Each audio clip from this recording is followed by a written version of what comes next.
Journal into wonder. The answers are already within you. You'll find journal prompts throughout the book to connect you with your inner knowing and voice of truth. Begin with this inquiry. What is your relationship like with worry, with wonder?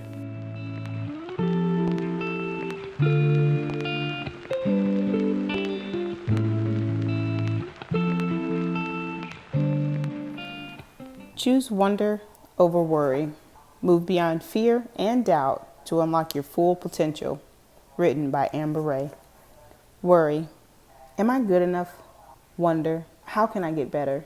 Worry. Does my voice matter? Wonder. What do I have to say? Worry. What if I fail? Wonder. Failure equals learning. Worry. Am I qualified to be here? Wonder. How can I contribute? Worry. What if people judge me? Wonder. They will. What's the cost of not trying? Worry. Are they ahead of me? Wonder. What progress can I celebrate? Worry. This is too much. Wonder. What do I need? I still believe in man. My wise one asked me why. The intro, aka Let's Get Real. Real talk. Things are about to get wildly honest. As a writer, speaker, and artist, a question that I've struggled with tirelessly in speaking my truth, and a question that I became quite intimate with in writing this book is, what will they think of me? What this question really means is, what if they reject and abandon me? As a ravenous consumer of vulnerable narratives, the stories that resonate with me most are the ones that reveal in vivid detail the journey of the author. Not this is why I'm so great and successful kind of vivid detail, but this is how I fucked everything up and got knocked down and stood back up kind of vivid detail. For it's in their revelation of themselves that I can see myself more clearly. I held myself to the same ethos in writing this book, to tell stories so truthfully and so transparently, and to fill them with wildly uncomfortable yet honest details that have me feel as if I am standing naked before you with nothing to hide. My hope in doing this is not so that you can know me, but rather so that you can see you. The process of revelation, of turning myself inside out, is terrifying and invigorating and mortifying and exhilarating. It evokes my deep-seated fears of rejection and strikes the chord of my darkest worry, that I may not be worthy of love and connection. Writing this book has taken every ounce of everything I have inside of me, and it's been a profound teacher for my commitment to living a life that is more strongly led by wonder than worry. Every time I'm about to say something too risky or too edgy or too truthful, the good girl and people pleaser inside of me screams, "You can't say that. They might judge you. You might let people down. Stop." There were many times in the process of writing this book when I questioned myself, the writing, and whether or not I should tell this or that story. It's then that I considered my two options. One, write the safe book, the one that won't ruffle any feathers or shake anything up. Or two, write the true book, the one that might ruffle some feathers and shake some shit up. Comfort, truth. Let's go with truth. And because I'm committed to living a life that is true over one that is comfortable, I realized I had only one choice: to speak my wild truth. My hope is that in reading this book, you will feel compelled to do the same. Let's begin. Kisses and hugs, Amber Rae.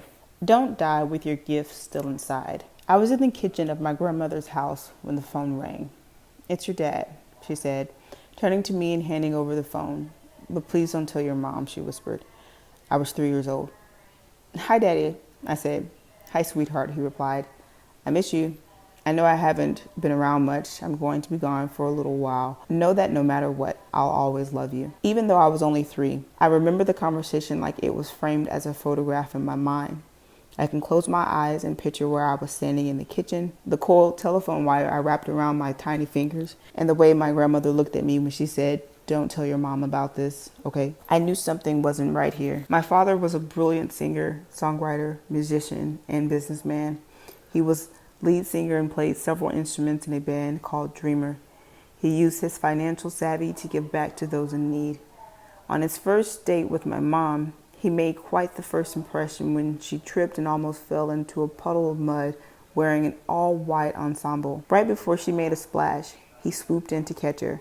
He had her, and every person he met believed that the world revolved around them. When he was with you, he was with you. But then he started running away.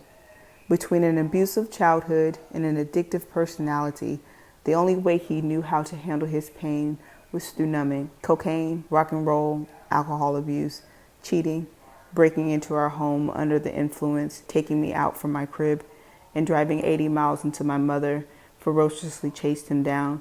You name it, he did it. He wasn't exactly winning at Father of the Year. And then, just a few weeks after our chat, he took it too far. Out for a bachelor party and under the influence of who knows what, he decided to get behind the wheel. He fell asleep, drove off a highway overpass and under a truck. The man in his passenger seat, who was getting married the next day, died instantly at the scene. My dad, who wasn't wearing a seatbelt, was thrown to the back seat. He never regained full consciousness. He spent the next year of his life in a coma, and 8 years after that with severe brain trauma in a care center. My mama, who wanted to protect me in the way I remembered him, kept me at a distance. That space dwindled when on a school field trip to a hospital in the 3rd grade, I asked, "Is my dad here?" I was curious to see the man who helped make me. I wanted to remember the way he would touch my hand and look at me. I wanted to remember being in his presence while he was still here. I was 9 years old, and Mama agreed to let me see him. When we walked into his room at the care center, I saw a man I could hardly recognize. His face was swollen, and his mouth was connected to machines for breathing, and IVs strung from his arms into bags of blood, and there were devices tracking his vitals. As I swallowed the harrowing scene I had walked into, my eyes opened widely when I noticed photos of me lining the walls at every age. My nose tickled as the sensation of tears began to well in my eyes. I spent the next few hours with him, asking him questions he didn't have the capacity to answer, laughing at his goofy smile, and taking in the dose of dad that I had craved my entire youth. When it was time to go, I squeezed his hand and wished him well. I wondered if I'd ever see him again. Every day after that, I thought of him and sent him peace. I wished for his misery to end and for his new life to begin anew. It was just a few days before Father's Day, on my grandmother's birthday, when I received the news that he had died. I remember that moment vividly. The way my hair was brushed up in a ponytail, the cross position of my legs, and the white and flowered journal I was writing in. Because in that moment, I felt the most profound sense of trust and relief. His suffering had gone on for far too long, and now he could finally rest in peace. What did upset me, however, was his wasted talent, creativity, and gifts. While I didn't have the language to interpret my emotions at the time, now I can put words to the wondering I felt as a kid. I wondered how his life may have been different if he had more direction, more encouragement, and more self-compassion. I wondered about the contributions he could have made in his one lifetime had he worked up the courage to face himself, to work through his demons, and to understand the root of his pain. I wondered what art may have come through him, what business contributions he may have made, and the sense of self he may have discovered along the way. He had so much to give, but he got lost along the way. Call it intuition, my higher self, or a sliver of something I heard from Oprah once, but I very specifically heard a calm voice whisper these words: "Please don't die with your gift still inside." And now I turn to you and say the same. Please don't die with your gift still inside. Please don't be like the majority who regret what they could have done but didn't do. As an Australian nurse, Bronnie Ware, saw when she counseled the dying in their last days, I wish I would have lived a life true to myself, not the life others expected of me, is what she uncovered as the most common regret. In their final breaths, most people hadn't honored even half of their dreams. Instead, they took those unexpressed gifts to the grave. In the book, Die Empty, Todd Henry says the most valuable land in the world is not Manhattan or the oil fields of the Middle East or the gold mines of South Africa. It's the graveyard. In the graveyard are buried all the unwritten novels, never launched businesses, unreconciled relationships, and all of the other things that people thought, I'll get around to that tomorrow. One day, however, their tomorrow right now. When I think back to the day of my dad's car accident, I can close my eyes and imagine the long list of tomorrows that may have gone through his mind when he decided to drive under the influence. Tomorrow, I'll drink a little less. Tomorrow, I'll make a more responsible decision. Tomorrow, I'll watch my best friend get married. Tomorrow, I'll call my baby girl. Tomorrow, I'll resolve my differences with her mother. Tomorrow, I'll finally record my album. Tomorrow, but his tomorrow never came. I don't want to be like my father. I remember that thought so intensely as a teenager and young adult. I don't want to be like my father, which really meant I don't want to die with my gifts still inside. It's only now, as an adult, that I can see how I was my father's gift, and his car accident was one of mine. His untimely death birthed me into the realization that life is fragile and every moment is an invitation to be alive. It led to my profound curiosity around what it means to live each day fully, which sent me on a path of asking and seeking to answer a central question: how do we express the fullness of who we are and what we have to give? A confession. I was dying with my gift still inside. This book almost didn't get written. I was too busy helping other people launch their books and careers, creating a global art movement, falling in love with an incredible man, holding personal discovery retreats around the world, sharing daily inspirations for a dedicated audience, and speaking on stage about creating the things we most long to create. Along the way, I realized I was very good at hiding from the one thing I most longed to create: this book. I knew there was a message inside of me that I had to share, a truth that was ready to be expressed, but I kept getting in my own way. When I got quiet and curious with myself, I peered inside and discovered a core belief gnawing at my soul and keeping me paralyzed. I noticed a conversation on repeat in my subconscious mind, encouraging me to do something, encouraging me to do anything but what I most wanted. I discovered an all-pervasive, heart-wrenching whisper that crept into my dreams and waking life. The voice said, "You aren't good enough to do this." And let's be honest, it wasn't just one voice. It was a whole theater of critics that questioned my talents and self-worth. I heard, "Who are you to do this? Hasn't this already been done? Will anyone care? What if people judge you? What if you get rejected, fail, and fall flat on your face? What if you get bored? You always get bored. Oh, look, they're better than you. Your story doesn't matter. Are you sure you're ready? Do you have enough experience? And of course, are you thin enough, smart enough, or talented enough to even do this?" Ugh, so annoying. For many years, these worries ran the show. My team of inner critics ruled my life and kept me from writing this book for you. Years passed and little progress was made. Birthdays and New Year's would begin with bold declarations like, "This is the year I commit to finally writing the book my soul yearns to write." I'd tell my friends, I'd write it on a post-it note and put it on my mirror. I'd start every day with positive affirmations. Another Google Doc entitled "The Book" would be created, and I'd begin to write.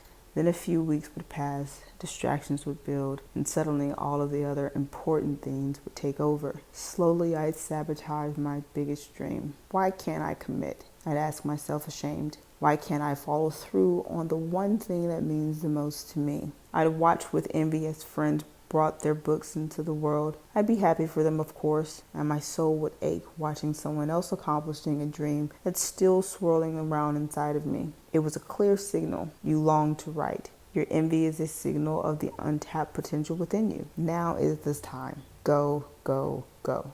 The cycle of excitement would begin anew, but stop before I had the chance to be rejected or denied. Maybe you can relate with something you care deeply about. Is there a book you want to write? A revolution you want to start? A company you dream of creating? A part of yourself you want to discover? An idea you can't stop thinking about? A relationship you want to cultivate? If you, like me, know there is something inside of you to express and a kind of life you want to create, but you keep getting in your own way, I get it. I know your pain. I've been in your shoes. That's why I've written this book for you. The choice. Moving from worry to wonder.